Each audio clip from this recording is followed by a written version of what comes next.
they understood the message that the city shouldn't be taking that money right in order to pay for the music center when the schools needed their money. So that essentially got me elected. But as everybody knows, I was the outsider. Sure. At that time, sat down to a council that was 8 people that didn't like to see that I was there. Right. So and backtracking, and then we'll talk about that in just a second. But so the music center goes in, the aquatic center had just come in, and all that stuff was to come out of what was the bench rock deal. Am I correct on thinking on that? They were using... say that again. So the aquatic center and the music center, all that stuff was... Well, carriage trails came in a little bit later to fill in that gap of bench rock, but all that stuff was to help take the city away from that, what was the bench rock deal? The failed golf course and everything? Is that? No, the carriage trail is what came out of bench rock. Correct. Okay. Yeah. Carriage trails came out of bench rock. The music center and the aquatic center came out of the I-70 TIF. Okay, so that's an interesting type of conversation that you could have as well. But no, the city has kind of kept them separate. If they would have thought about them together, the city might look a whole lot different. All right, because bench rock, they built Carriage Trails Boulevard with bench rock for $8 million right there. And they were looking at that piece of property and thinking, wow, we got an $8 million debt here. Bench rock went bankrupt. We got a problem. Right. Right. And so they made their deals with, to get Carriage Trails in there. And that's totally separate from the I-70 TIF. Okay. Now, I guess what I'm saying, that was that was roughly the same time period. They were working on carriage trails, roughly the same time period. And that was part of, lack of a better, those politicians, we'll say at the time, were trying to work out of that stink that it left over the city of bench rock. Well, I've heard a lot of different motivations. Okay. Mm-hmm. So it could be true that they were trying to help sell houses in Carriage Trail. And so they wanted to build the aquatic center up there to make those houses more, sellable. Right. So that's one theory, and that's probably not unlikely. All right. But that's a theory that you won't get Mark Campbell or anybody else that was there to admit to. So okay. I don't. It's just something that I've heard. Yeah, but it's hard to tell. They got the YMCA's there, having the aquatic center next to the Y so they can manage it. That's a more prevalent reason why it had to be up by the Y. You know what I mean? Mm-hmm. But yes. Nobody really comes out and tells you. And they had all those meetings in executive session, and so the reason why Mark Campbell might have done it compared to why Roger Hensley might have done it, the reason why Judy Bishop might have thought it was good, might all be different. So I don't know how it ended up there, and I hate to really speculate. Sure. Yep. But they are about the same time frame out there. But the money portion is different.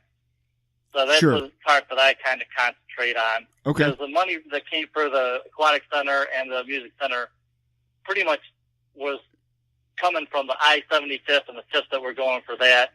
The money that's going into Carriage Trails comes from the TIF that was created for bench rock.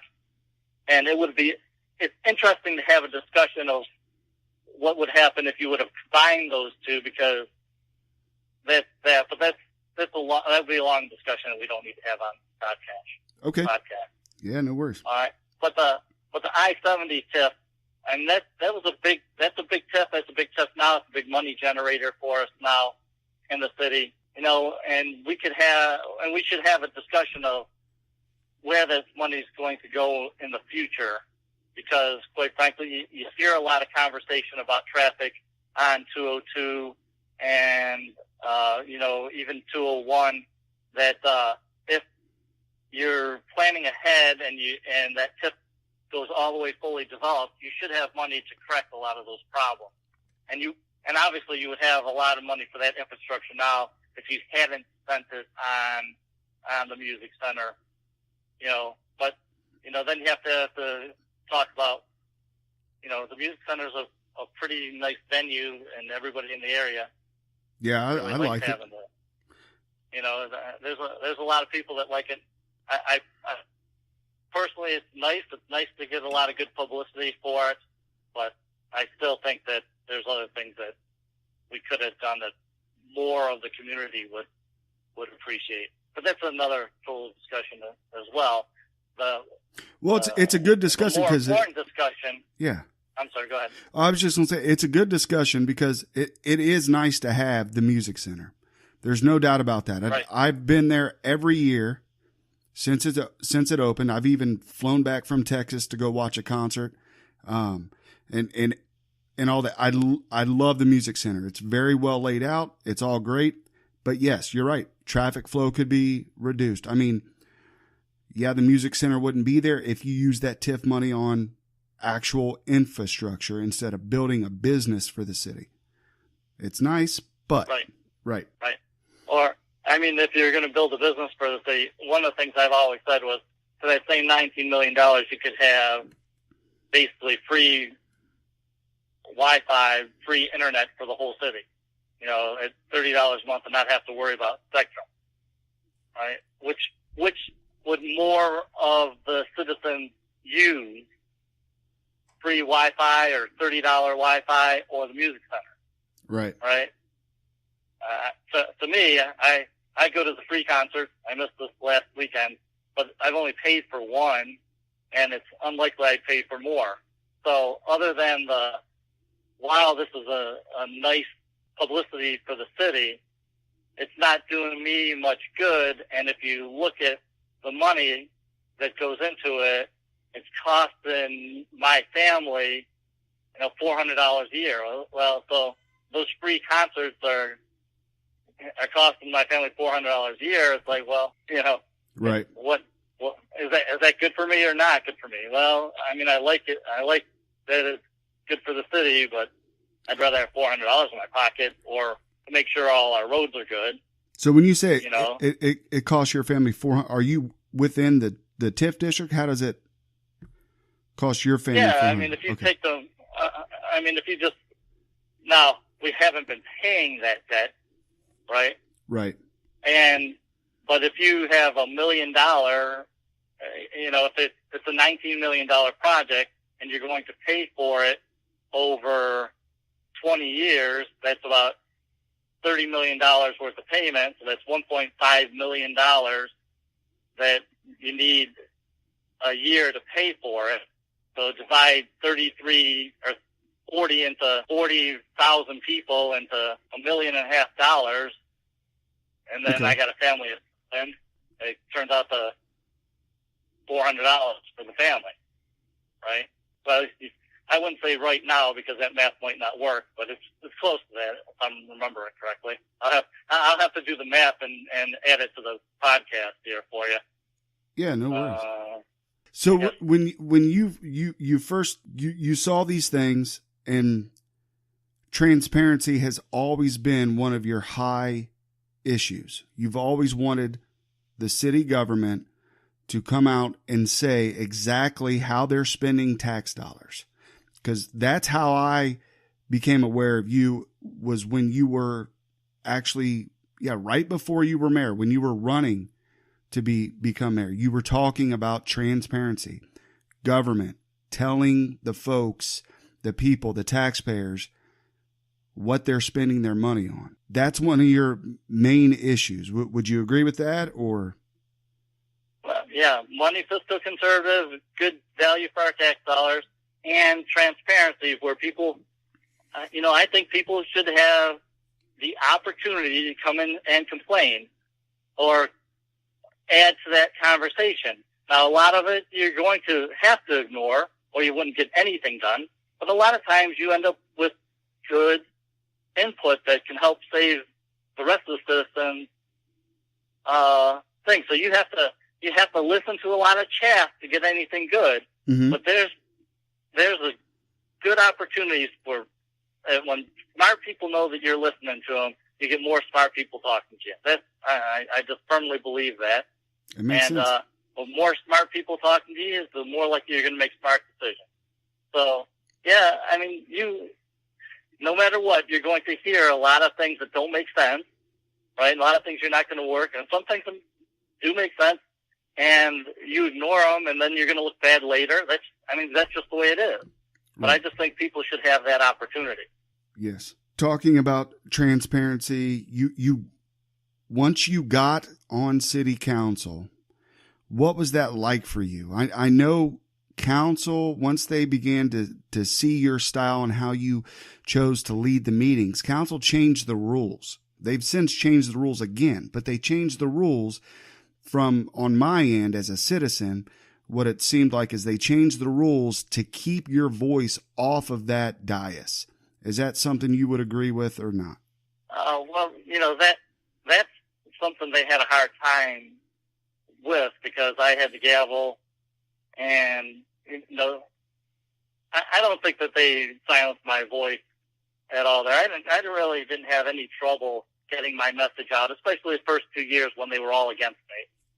Right. Now eventually, things that hurt were the newspaper articles. When I'm doing good things in there, I made a lot of good accomplishments the first 2 years, and you get newspaper articles like, "Oh, the council's censoring McMasters," when they're censoring me for stuff that I'm proud of doing, right? It's like, well, how are people that aren't watching council meetings know that I'm proud of the fact that I handed up flyer before they tipped the fire station in order to make them to not tip that fire station the way they were planning on doing it, right? Right. The newspaper should have declared a McMasters win for that, but no, you go back there and you look at that, and all they do is, the council censored McMasters for putting out a fire, and that said they were going to actually do. It's like, yeah, they didn't do it because I put the flyer on, right? So talk about that a little bit. You put a flyer out for the... Well, they wanted to do a 70-30 TIF with Bethel for the fire station property. Not the fire station property, for the property next to the fireplace where they put the condos in. Okay. Right? They wanted to do a 70-30 TIF. I went over and talked to Bethel. They said, don't do a 70-30 TIF over there. First of all, they got enough money. They collected enough money for that fire station already. In the supplemental tax that we passed in 2018, they collected the $2 million that they spend on building the doggone thing.